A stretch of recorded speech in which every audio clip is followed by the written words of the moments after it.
support of a best friend. Spending time with my human friends was impossible. So to be turned away because I lived in a motel 2 towns over, the cheapest place that allowed dogs, was frustrating, especially when they transported me the school year prior and already had given me my schedule for the upcoming academic year. My mother did her best to homeschool me with our limited budget and resources, but once the material became more advanced, she couldn't teach me further. I was no longer in the correct environment to thrive, and I fell behind my peers. My family moved between 2 motels and my aunt's house when I was 12 to 14. 2 days after my 15th birthday, with almost no money, we even had to sleep in a U-Haul van for a day, the lowest point we had reached. The next morning, my parents and I were offered 1 room and a house from a family friend. The condition was there were 2 other families in the home. We agreed, and I stayed in the situation from the age of 15 to 21. Fortunately, we were able to keep our dog, and everyone loved her. The other families that were residing in the house had multiple children, so this living situation was crammed, tense, and chaotic at times. I had my dream of being a photographer to help the days go by, but unfortunately, the circumstances led me to lose my motivation, and I became depressed.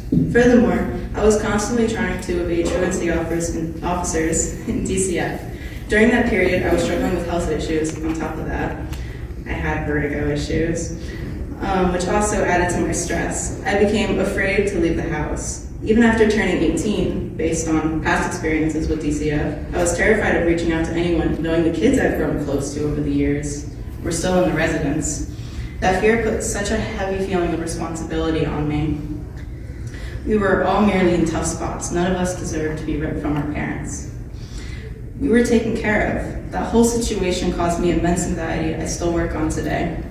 My father, after years of sitting on a wait list, was accepted for Social Security. My family finally acquired a car and moved out of that havoc into our own home. Our dog has since peacefully passed from old age, and we've saved 2 kittens who lived outdoors. Now, I knew it was time to get my GED. I was in the right environment at last. I severely doubted myself and my ability to learn new material. The realization I hadn't been in school for a decade really scared me. And even though I used to be an honors student, I wasn't sure that I would be able to overcome my anxieties. I hesitated to tell anyone that I was thinking of attending school in case I backed out. However, when I told my parents and best friend, I was met with so much encouragement. I thank them for giving me the push to start. And little did I know, another amazing support system at the New Haven Adult Education Center was waiting for me. The teachers were incredibly encouraging and helpful, even the ones I didn't have. Their talks and generosity will stick with me forever. I am so grateful to New Haven Adult Ed, and especially grateful for my teachers, Mr. Cowes and Miss Maureen.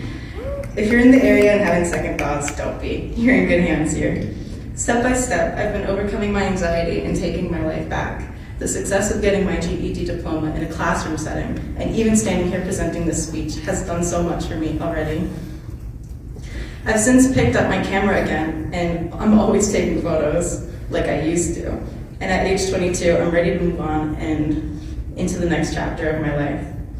The CAACE Award and Scholarship will help me have a second chance at furthering my education. I will use it to pursue my passion in photography and to travel the world with my own business. From being 8 years old and stealing my mom's phone to take photos of my toys, to currently having the opportunity to attend college-level classes with my very own camera is beyond my wildest dreams. To anyone who may be like me listening, it probably feels like the world has ended, but that is simply not true. There is support for you when you're ready. All you need is that first step. I take pride in the fact I'm still working on my mental health. Life has its hardships, and I'm evidence you can keep going despite that. Thank you so much to the CAACE for the scholarship and award. Thank you for believing me. I will not let you down.